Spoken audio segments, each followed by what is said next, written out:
Well, I see that it's about 1 minute after 11 o'clock, and I'd like to get the call started to be respectful of everyone's time and to allow us to have plenty of time for questions and answers at the end of the call. Good morning, and welcome to today's Financial Skills Trust webinar with our special guest, Tim Belber. My name is Peter Johnson, and I'm a principal with P.W. Johnson Wealth Management in Silicon Valley and your host for the webinar. A few little housekeeping notes. We're showing slides online, but you can listen by phone. This call is being recorded, and you'll be able to view it or download it for later listening and for sharing with others. We've got all of the participants muted until we get to the question and answer session, but if you have a question during the call, you can press *2, and we will see a raised hand on our moderator panel on the internet, and so you're not limited to the Q&A period. But we'll see how it goes as we go through the call. I've been personally looking forward to this call for several weeks, ever since I saw Tim present at an estate planning conference in March in Florida. It speaks to me personally because of my own family history and experience, which had some high and low points. The low points were the experience, and the high points were the fact that I can now turn that experience into helping other people to avoid what we went through, especially in inheriting money. Just briefly, I got a trust when I was 21 years old, and nobody had mentored me about money or even talked to me about what the purpose was or got me thinking about how long it might last, and it actually just delayed my personal development for a couple of years until the money ran out. And I've got a couple of brothers who basically have spent their inheritances, and I believe one is living on the street and the other one is in and out of halfway houses. And it would have been a blessing to them had somebody been making sure they learned money skills and not given them money until they had developed those skills. So it's very personal for me, and I'm very excited to be doing the call. In preparing for the call, I asked Tim, our guest, what he wanted to get from doing the call, because we're always looking to help everybody that we meet, our clients and professionals alike. And Tim told me he doesn't want anything from the call. So this is truly an educational call that we feel blessed to be able to share the information with you. And, of course, we develop relationships and we get to know people along the way, and that's the greatest blessing of all. So I want to introduce Tim. Tim Belber, JD, AEP, is a principal with the Alchemia Group in Denver, Colorado. Tim focuses his practice on helping self-made families align the power of their financial assets with their long-term goals for flourishing as individuals and families across generations.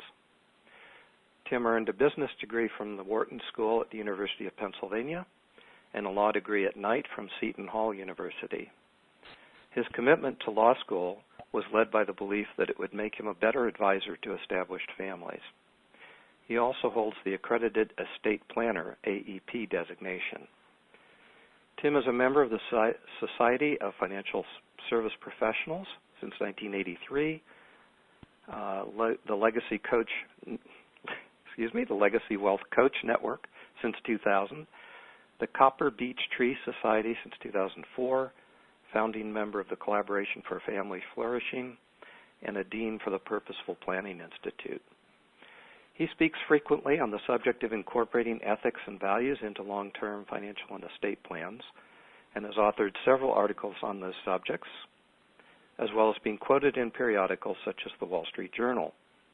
He's the author of the recently published book, The Middle Way, Using Balance to Create Successful Generational Family Wealth Transition Plans.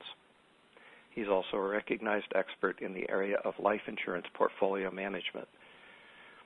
Tim's been married to Donna for 35 years, and together they've been friend and guardian to numerous dogs.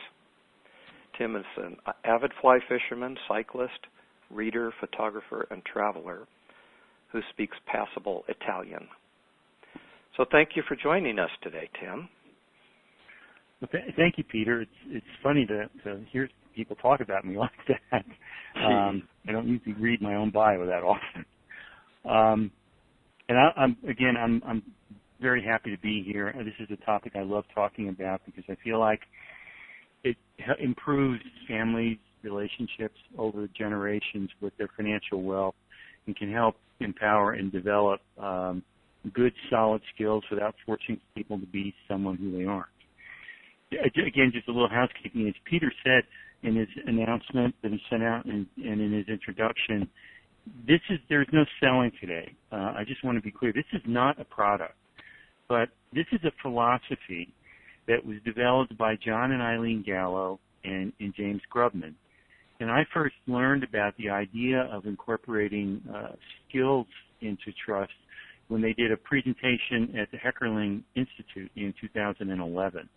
So the concept has gotten some good recognition in the general estate planning community, and now it's just a matter of helping families understand what it can actually mean to them and how it can incorporate it into their overall long-term legacy and estate plan. And going a little bit further, all of this information that we're going to talk about today is in the public domain. If anybody goes to jamesgrubman.com, you can find a couple of great articles and as well as some detailed information on this language and how it works in trust. And by the end of the week on my website, I'll actually have some sample trust language that has been used by one of my clients available on my site too. So there's nothing that you need to do other than go online to get more information if it's something that you're interested in. So here's what I thought we'd do. First, I want to do a quick review of the agenda that we're going to talk about. And I want to talk a little bit at the beginning about changing the way we think about the purpose of trust and estate planning. Most people, you say the word trust, you say the word estate planning, and certain things will pop for them. And I'm going to give you some thinking around it to have in mind as we go through the rest of the presentation. Then I'm going to talk about a little bit of how things have become polarized in the areas of trust design, implementation, and administration. And then how, with the integration, we can integrate mindfulness, values, and principles into planning. A little bit of background on the Financial Skills Trust because it sprang from some dissatisfaction with some other approaches people were doing to try and create a trust that impacted behavior. We'll look at the components of the Financial Skills Trust, implementing the Financial Skills Trust, and then we'll have some time for some Q&A. I would like to, if possible, hold the questions until the end. So my suggestion is write down some notes as we're going through it. And by the way, my favorite kind of questions generally start with, I wonder if we could. And then, so if any of those statements pop into your head while you're listening to me talk about this, please write those down and view them as perfect for our Q&A session. Let's talk a little bit about the historical emphasis that we've seen with trust. And this presentation was originally designed exclusively for advisors. So I've tried to make it a little more user-friendly, so I'm going to move away from talking about a lot of the technical end, more about the meaningful end, but still talking about how we can actually use it. There are two foundational principles that I think are important to think about. First off, the Financial Skills Trust, while it does work for lifetime trust, it mostly becomes part of a family's estate plan. Now, I take an odd view of estate planning. I don't think estate planning is just about death and dying. Estate planning, with my clients' world, serves two purposes. First, it's a risk management tool, particularly when you have young children and you want to help them through mentoring and parenting become the type of self-actualized adults who can move through the world and have meaningful impact and have a healthy relationship with their financial assets that they're ultimately going to be stewards of. Your risk is that you're not there long enough to do it. So your estate plan addresses that risk by having a proper structure in place to help people step in and continue the work that you had already started. Second point about estate planning, it's there for a legacy. And by that I mean, let's say that you decide that as part of your family plan, you want to create a legacy of focusing on assisting the coming generations in becoming great stewards as well as strongly empowered individuals. Well, your estate plan is what carries on the legacy that you started during your lifetime. So if you think about that, the financial skills language incorporated in a trust, it's on both of these things. It's the risk management that you won't be there long enough to incorporate the type of values around financial assets, and it's the legacy of building in a way that for generations to come, trustees will help their beneficiaries focus on developing these financial stewarding skills and developing a healthier relationship with financial assets. The second foundational principle, because we are going to be talking a lot about trust, and I know trusts have become incredibly complicated today. Trust, every single trust, whether it's a pension trust, a residential property trust, a living trust, a life insurance trust, all trusts are built on the same chassis. Very simple. Somebody, who we call the grantor, gives something to a second party, who we call the trustee, to hold for the benefit of, FBO, for the benefit of a third party, which is the beneficiaries. Unfortunately, what's happened too often is the for the benefit of has gotten lost in the mix of tax planning, asset protection planning, complicated wealth transfer strategies, so that the trust has had too much focus on protecting the beneficiaries from themselves, i.e. that, the divorcing great-grandchild's spouse, going out that far. And they actually have institutionalized the parents' agendas and fears for their financial assets. Not necessarily their fears for their children, but their fears of what's going to happen to those financial assets if they're not wrapped up inside of the trust structure. So the protecting of assets has become number one, and the emphasis for just way too long has become focused on the trust creators and the money, with little emphasis on how is the trust going to enhance and benefit the actual beneficiary, who the trustee is actually there to serve. And because of the complications that have come into the trust world, we're finding this great polarization.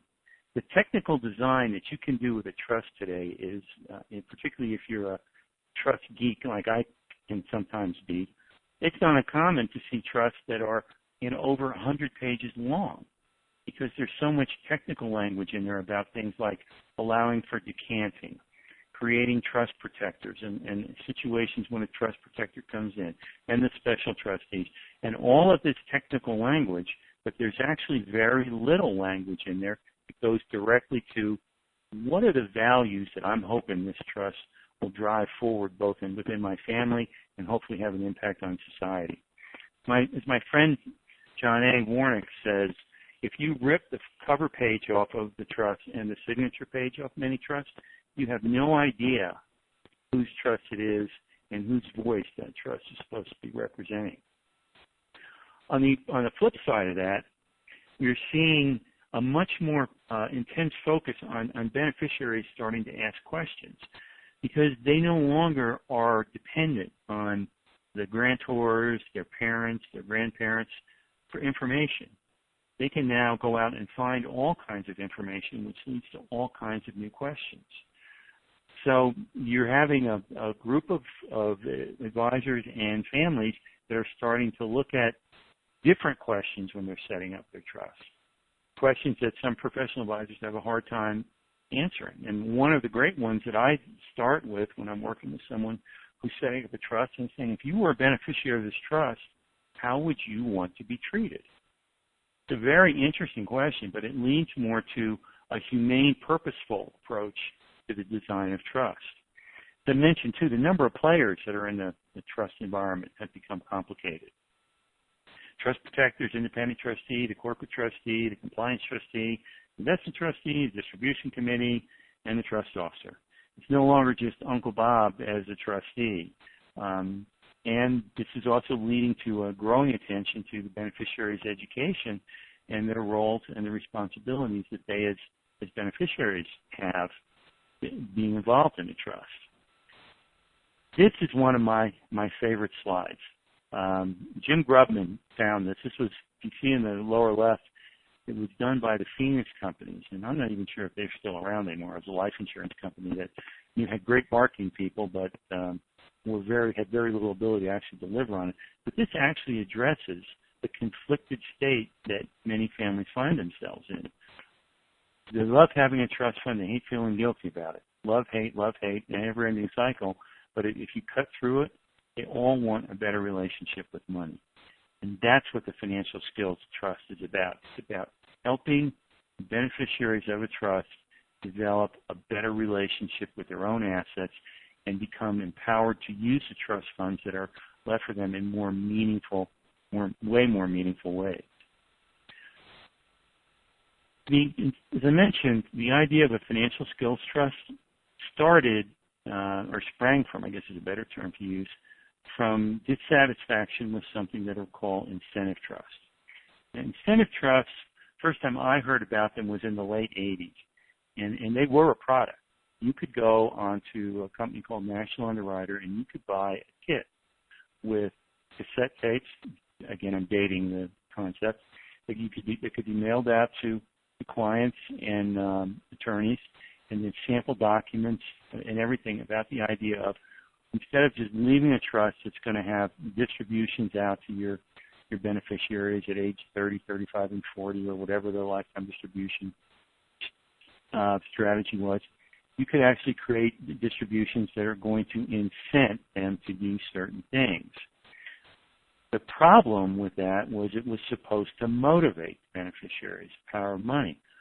When, in 1987, when they were talking at the UCLA Planning Institute, John and Eileen Gallows, some of the comments that came from there was that there is no trust that is going to make up by using money as an incentive what parents haven't been able to accomplish. Now, I do take issue with one thing on here, and that's that the first one is that it says, I say no device that can I draft will make up for lessons that were not learned as a child. Well, I could tell you age and becoming financially responsible are not necessarily tied together. I have seen a lot of families where the next generation were in their 40s, and when the family decided we are going to change how we view the role of our financial assets in the family, wonderful things have happened even for older next gens, because they can now look down at their own children and think, what are the messages that I'm modeling for them? So don't think that for a minute that if a family has children in their 20s, 30s, 40s, or I've even seen in their 50s, that changing the approach to the use of financial assets is pointless, because it isn't necessarily. It goes to a point that a client made to me once, and I've never forgotten it. I'm struggling with one of her sons, and it would have been easy to just be completely disgusted with him, but she knew in her heart of hearts that everybody really wants to have their act together. Nobody really wants to be the person sleeping on the couch. They want to have their act together, but too often they don't know how to do it, and there's no guidance that's coming to them and coming to the families to help them as to how they can move ahead. Financial Skills Trust, while it's not a panacea, it does help create an environment that there's a better chance of success than not. And the last thing is too often people think, well, my lawyer will wrap this so tight that nothing bad can happen. Well, it's silly to think parents may delegate the cure for a lack of financial skills and responsibility to a mercenary, referring to folks like me, trustees, lawyers, and so on. The problem that they found with the incentive trusts over time was that money is an incredibly poor reinforcer for the kinds of behavior and opportunity most families want for their children and grandchildren.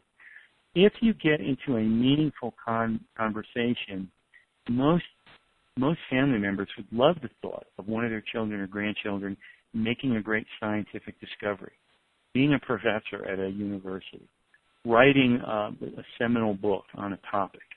All of these things not necessarily tied to the large incomes that you see people on Wall Street and in some of the professions making. But when an incentive trust rewards you for based on what your W-2 is, rewards you from graduating from college and having 2 PhD degrees, that's not really promoting individual growth along with financial responsibility. And in fact, it can lead beneficiaries to behave in unethical and unproductive ways. They can actually, the system can be gamed, and it's the best way I can describe it. And if you tell someone, if you do this, we will pay you that, they may figure out a way to do the behavior and not get anything meaningful out of it other than another distribution from the trust. So they're rewarded in dollars for doing something that they maybe didn't even want to do in the first place, and they're doing it for the motivation that is not what the parents were really hoping for. And it's difficult to administer because the languaging in it. I mean, if you reward education, well, what is education? Education doesn't necessarily mean a 4 or 5-year undergraduate degree followed by graduate degrees. I had a client early on who I was visiting with him, and he was going through what looked like clearly college report cards. And I said, Bill, what are you doing? And he said, I'm just checking the courses my grandchildren are taking. And I said, why are you doing that? And he said, well, I pay for their education, and I'll be darned if I'm going to pay for any basket weaving courses.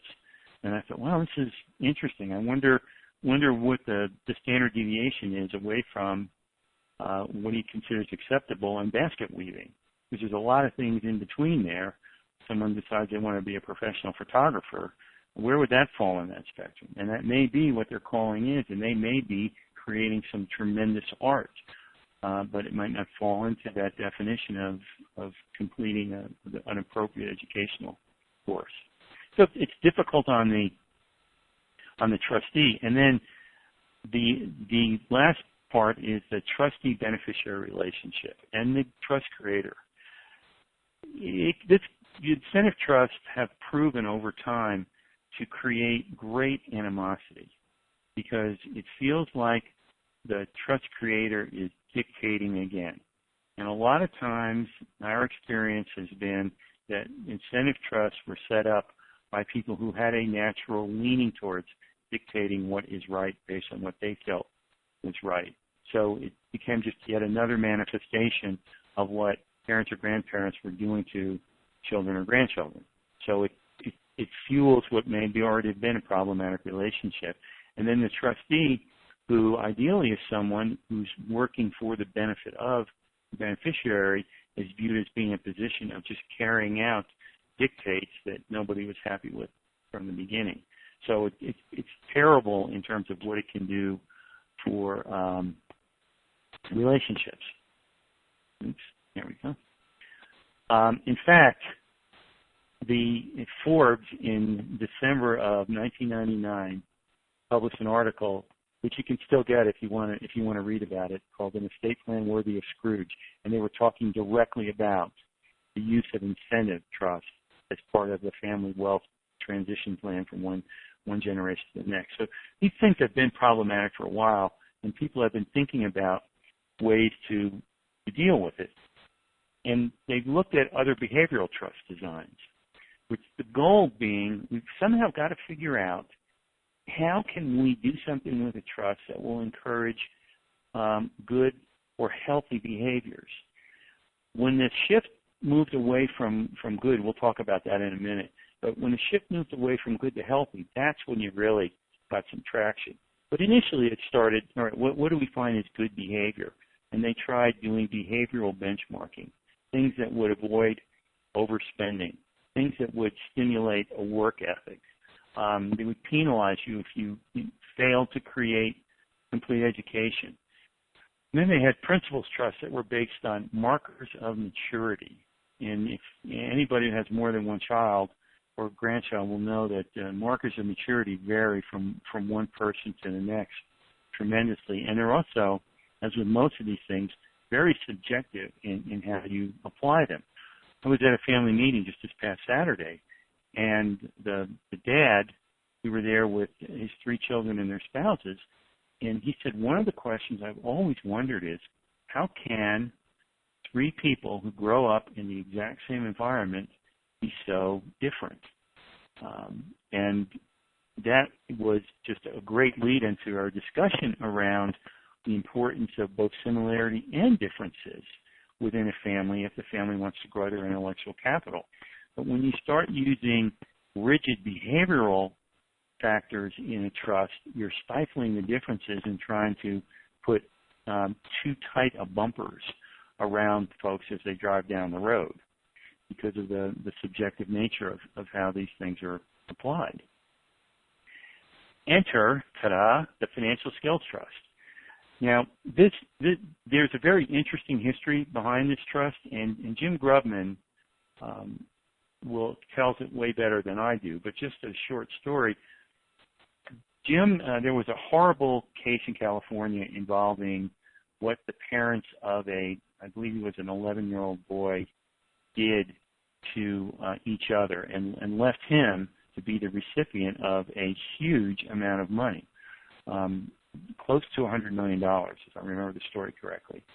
And there were the trustees on one side, and then there was people representing the child, and then the child's guardian on the other side. And Jim was on one side, and the gallows were on the other.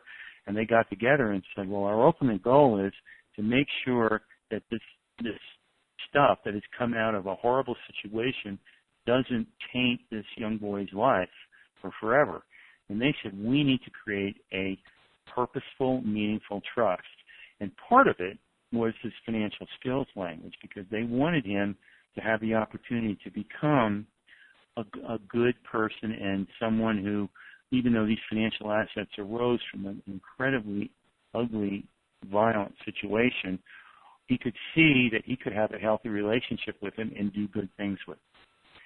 So the financial skills trust starts with these 4 big components. First, a mission statement. And I'll talk a little bit more about that when we get into it. But this is not a long, involved statement. It's more a statement of intent that begins at the start of the trust. Something as simple to include language like that the purpose of the trust is to help with the personal growth of the beneficiaries, including learning from mistakes, something around the language that the purpose of this trust primarily is to take care of the primary beneficiary ahead of the remainder beneficiaries, even to the extent if we have to exhaust the trust. Just some real clarity about what's the thinking of. And developing that mission statement is not terribly complicated, but it does require, as we'll see, a slightly different design process. Next, a successful purposeful trust, and those include financial skills language, have a discretionary structure, meaning that there may be a base amount set up to be distributed out for basic lifestyle, depending on what the family wants for their beneficiaries in the future.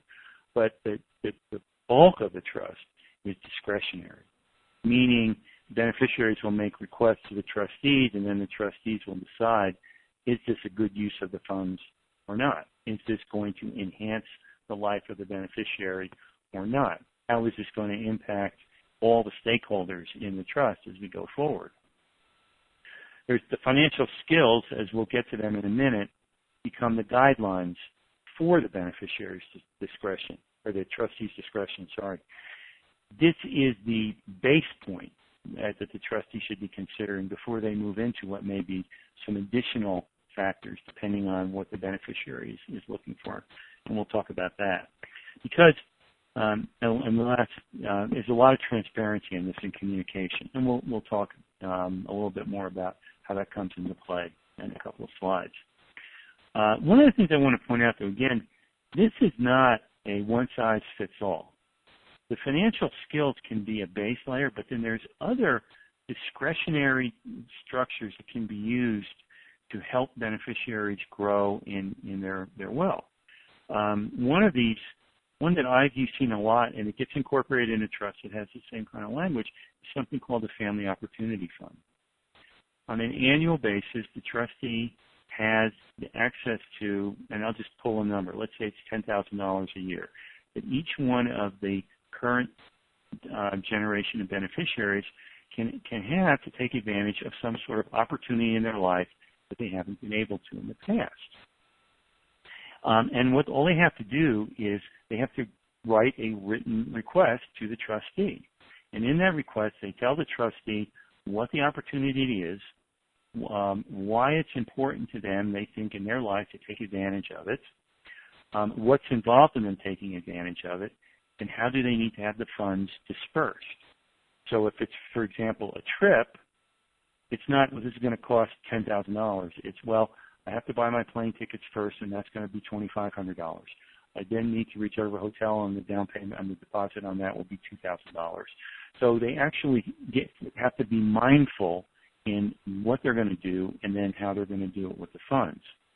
At the end of the trip, or whatever the opportunity is, and I've seen a variety of these, the beneficiary comes back and has to report to the trustee and the other beneficiaries, the other family members, if it's done as a family event, which it can be without the use of the trust.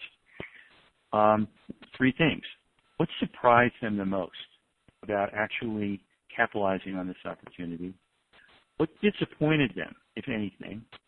And what one piece of advice would they give to someone who's going to do the same thing? This exercise builds such strong muscles in beneficiaries when they get to do this, or in family members, because if you think about it, it could be the parents that establish this fund without the use of the trust. So circling all the way back to the Financial Skills Trust, there isn't a one-size-fits-all. It's more a mindset that you bring, that we want to do things that create experiences for our children and grandchildren and future beneficiaries to experience what it's like to have a healthy and powerful, impactful use of financial assets. And that's how we start to build muscles. But it's important that you start with these four things if you're doing it in a trust structure. Now, the Financial Skills Trust was actually drawn from a concept called the results-only work environment.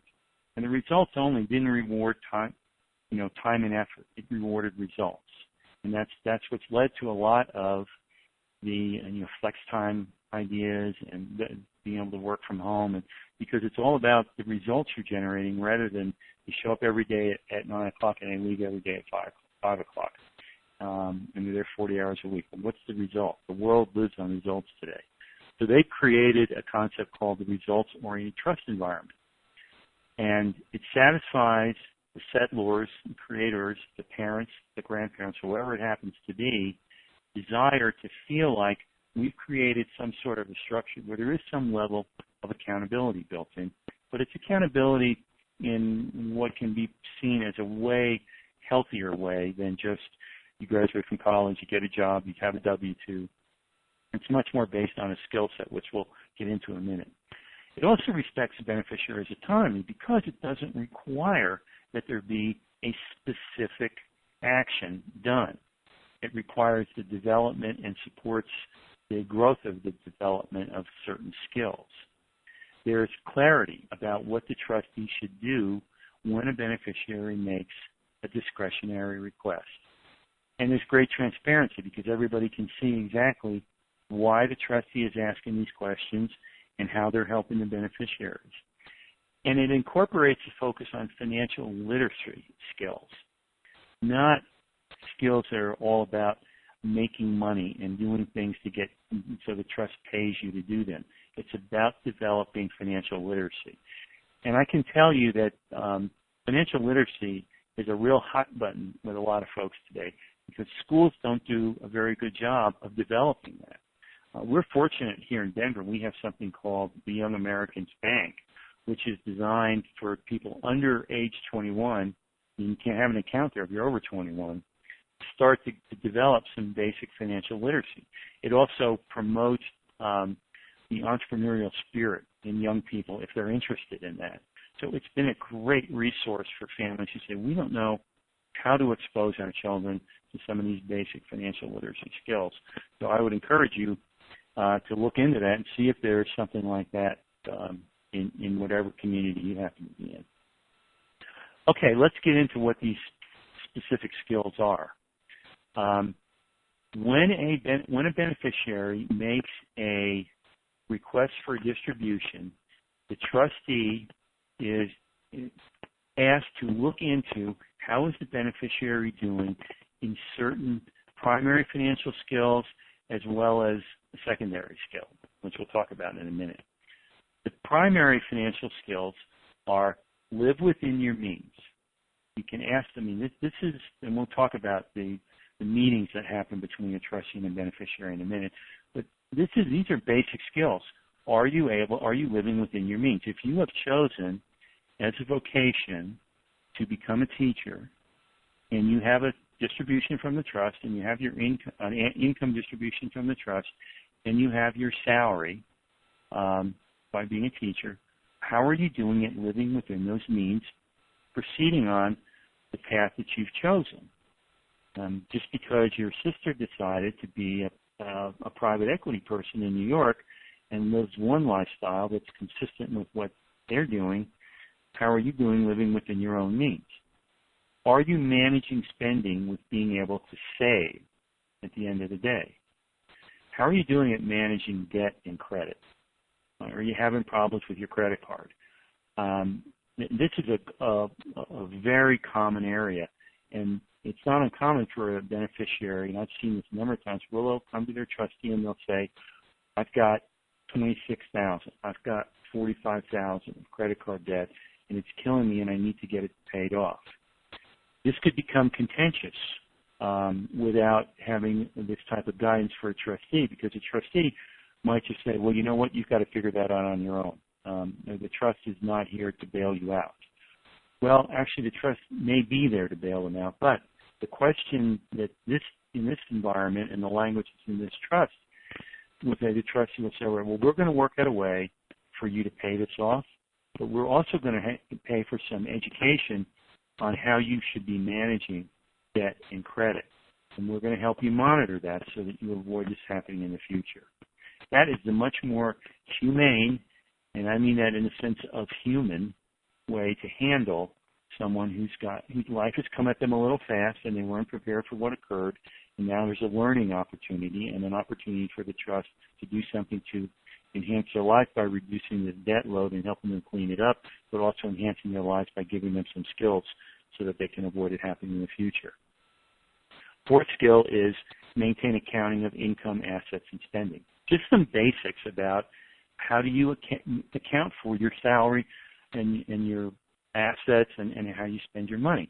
Again, the trustee is part of the guidance is, if they say, I'm struggling trying to do this, is to help them learn. Maybe they get enrolled in a QuickBooks course that the trust pays for. It's these granular, right down where the rubber meets the road things that can make a difference in beneficiaries' lives, regardless of how much money they make. That overspending by trust beneficiaries has been a chronic problem, which you can see, and a lot of it is because the trust isn't directed or suggested to help them figure out what to do with that. Now, those four are what go into maintaining a budget. As you notice in here, there's nothing that says develop a budget.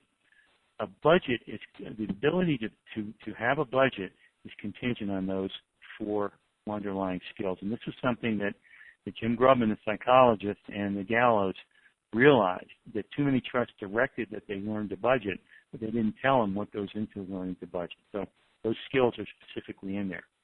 Then the other two primary skills are managing assets via investing, either by yourself or learning how to hire an advisor. I have to tell you, this is a really important skill that a lot of people don't get, and that's how do you hire an advisor? I could do a whole discussion on that, but just suffice to say that when the trustee talks about investing by self or others and is given guidance to help the beneficiaries develop the skill of working with advisors, they're taking a huge step forward. And last, How are you doing at generating income for spending if it's needed or desired above what your income distribution from the trust is? Those are the primary skills. Then some families feel it important to ask about this secondary skill. And the secondary skill is this idea of giving back, as some people phrase it, philanthropy, charity. I'm a believer that actually this should be expressed differently, and I think it should be expressed differently. Do you feel you're having an impact on things you care about? Because at the end of the day, philanthropy and charity are about impact. They're not about giving things away. They're about having impact. So when a beneficiary can start to feel, I can impact something I care about, and this trust can help me do it, that's a pretty powerful skill to see develop in a beneficiary. Now, as you can tell, there's a lot of purposeful, meaningful stuff that goes into this, and that includes capturing intentions. This goes into the design. The running joke story that I heard for years was someone would walk into their attorney's office and say, I need to create a trust for my children. And the lawyer would say, well, tell me how you'd like them to receive the funds. And the parents would say, gee, we don't know. What do you suggest? Well, we could do, age distributions at 30, 35, and 40. And the parents said, that sounds good. At the end of the day, the lawyer's talking with his paralegal and said, God, it's just amazing. Every client that comes in here wants distributions at 30, 35, and 40. That is a reflective of the need for a change in the interviewing and discovery process that goes on either with the family's planners or their attorney when they're developing these trusts. And the type of questions that go into that are different. They're questions such as, tell me what you hope your children and grandchildren have in their life when they become adults. What concerns do you have when you think about your financial success and your children? It changes the whole tenor of how we design a trust that's going to enhance the life. Now, those are just two examples. There are a lot of questions in terms of setting it up. But then when you move into the trustee, it's the same type of thing.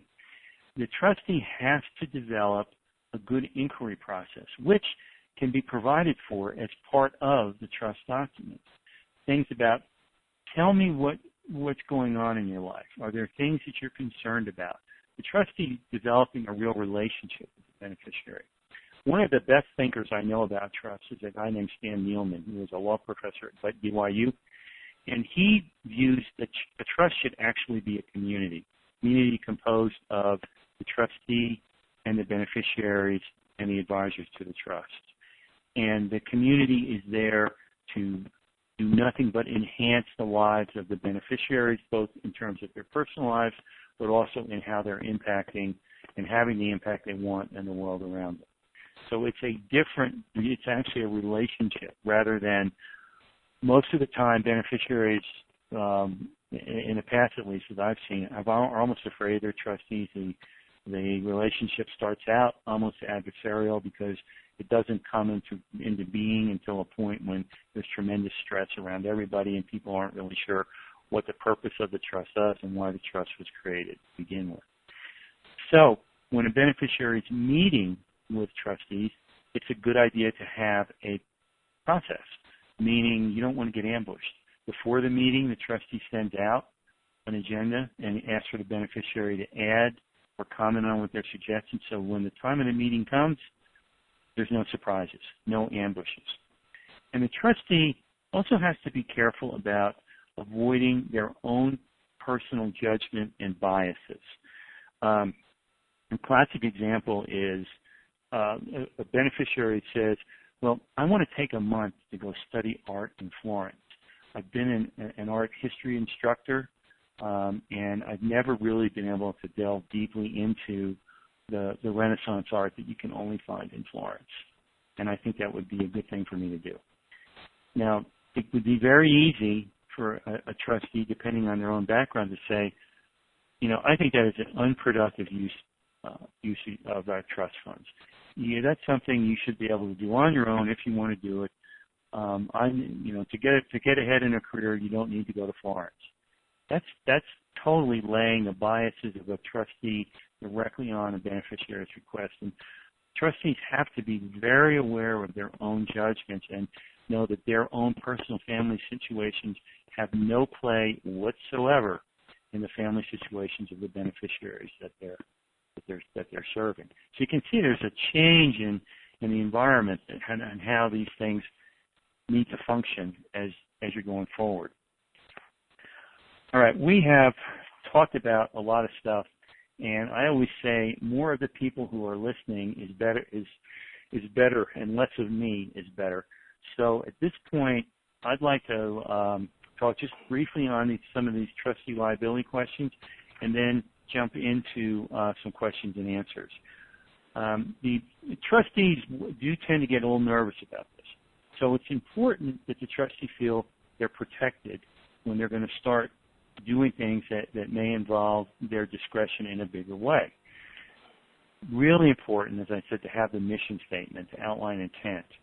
I recommend that if you're going to set up a trust, and this just goes across the board, and you view that at each generation you want it to be used to develop that generation and tend to that generation, then you should say that in the trust. A lot of times someone will say, well, my daughter would never sue her Uncle Joe. And I said, well, you know what, you're right. But her litigator husband will. So make it clear that if the trust uses up all the money for her mom and there's none left for her, and you're okay with that, then that's what should be stated.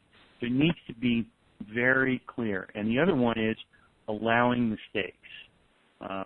The beneficiary should be allowed to make mistakes, and that should be right in the intent statement, because anybody who's been around for a while knows that's what you learn from.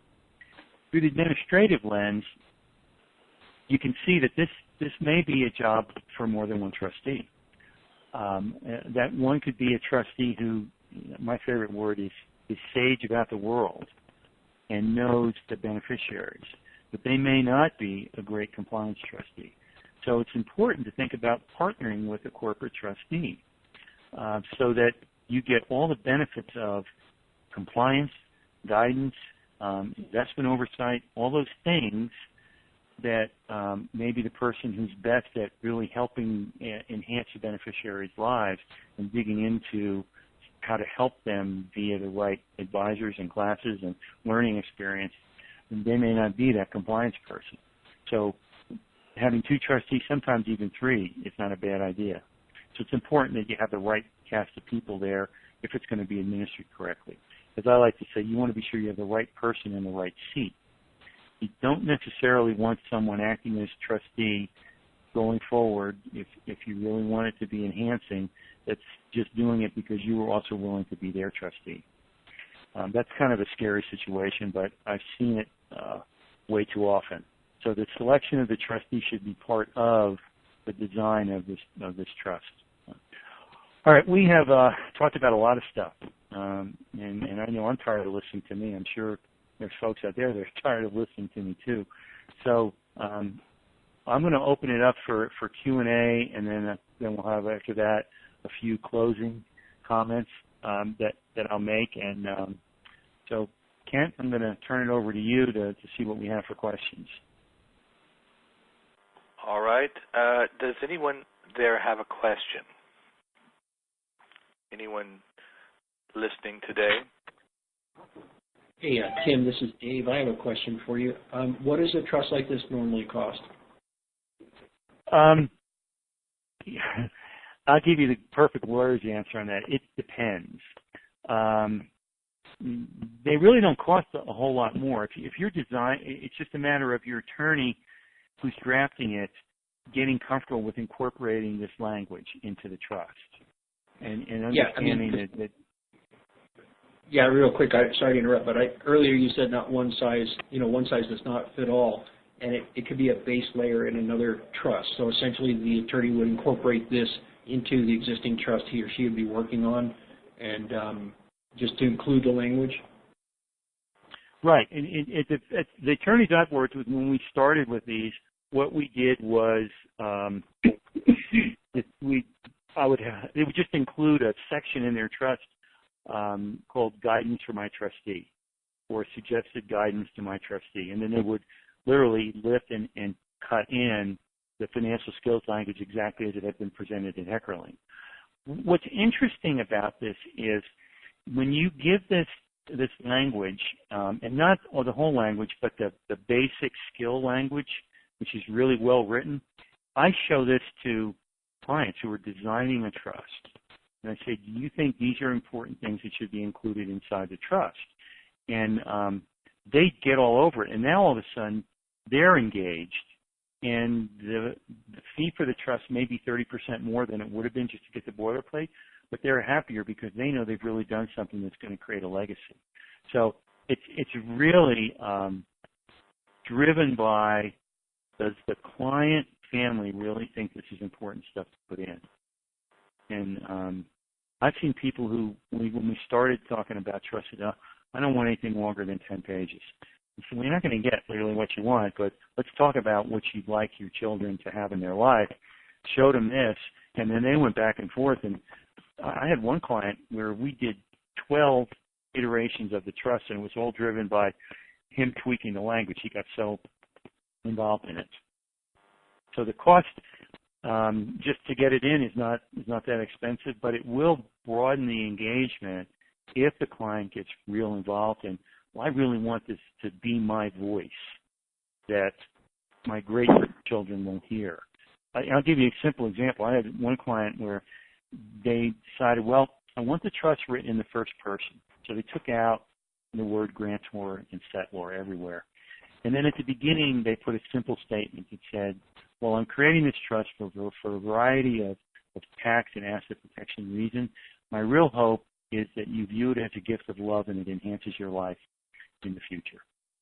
Now, you think for just a minute about a great-grandchild reading that opening statement on this trust that they're a beneficiary of. That changes the message completely, rather than the normal opening statement that you find in many trust documents. And so that's why I say one size doesn't fit all. It's about what is it that you want to foster. This, in the world today, these particular financial skills seem to me and to a lot of people to be something that really needs to be fostered, and this gives us a chance to do that. Now, Tim, this is Peter. Hi, Peter. It seems to me that the Financial Skills Trust could be used to initiate conversations about money and values early, long before somebody dies, preparing family members in advance to begin to think along the lines of how am I going to be ready for this when it comes. It doesn't have to be about dollar amounts, but about the purpose, the mechanisms, the intent behind it. You're spot on with that, Peter, because most folks I talk to, when you show them this language, they'll say, yeah, these are all the things I really hope my children are able to do, regardless of what their income levels are, regardless of how much money they have. But I've never really had clarity around the thought on it, and that's why I say I use just the bare bones language with folks when we're talking about their concerns they have about what wealth is going to do to the coming generations. And a lot of times that will kickstart an actual program. It'll get someone to say, I've got to take my children over to the Young Americans Bank. Or can we have the CEO of the Young Americans Bank come and speak to my children and about their grandchildren and how this can be messaging. Or let's implement some of the things that Ron Lieber says in his book, The Opposite of Spoiled. But you're right. Just exposure to this language will spark a lot of really meaningful conversations. At the beginning of the call, Tim, you mentioned that a lot of this information is available in the public domain, internet searches and things like that. So people who are interested in using this concept in their own planning, and also professional advisors could go online to do more research. Right, and in fact, I'll have on my site by the end of the week, I'll have Jim Grubman and John and Eileen Gallo did a great article, 2-part series on this in the FTA magazine, which I'll put. You'll be able to pull it down from my site by the end of the week. And you also offered to put the actual language up on your site that you shared at the Fusion Collaboration Conference. Yeah, it should be. I believe it's already up there. If not, I'll check with my assistant, because I'm not the one who does that. You don't want me poking around on site maintenance. But I think it should be up there. It's actual language that was pulled out of a trust, and this was exactly the situation I was talking about. We showed them the language. They said, this is stuff we want in our children's lives now, as well as in the plan. And so it led to them doing things differently as a family when it came to how they managed and handled their wealth with their children.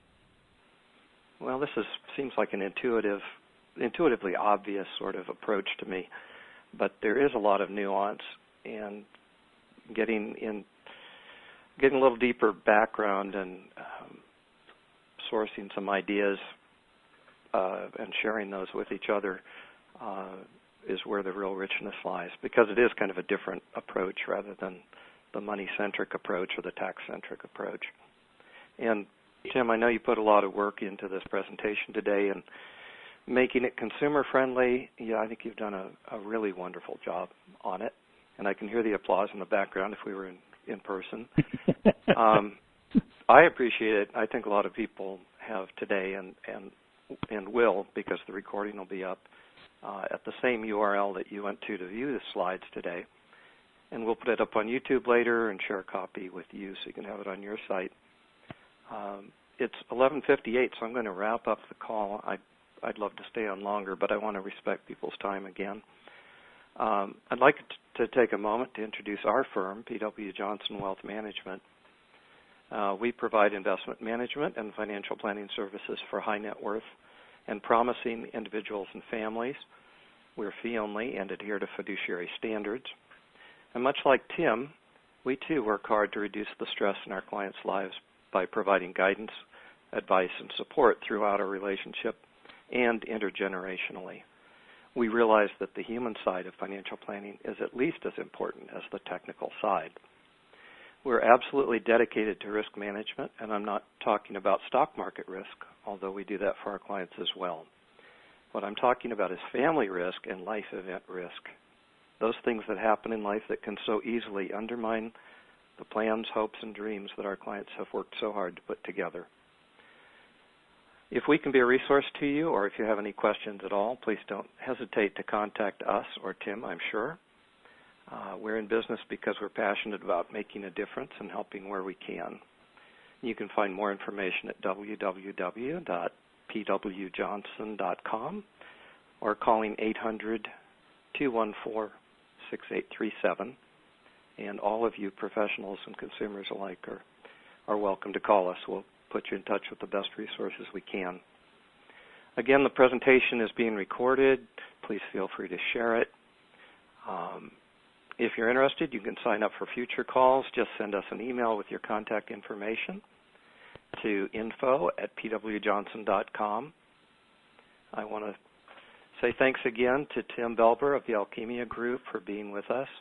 Thanks to Kent Reed for working behind the scenes on flyer creation, bridgeline management, and coordination. And perhaps most of all to you, the participants, for your interest and your commitment to your own families and to your clients. We'll see you next time. Goodbye and have a great week.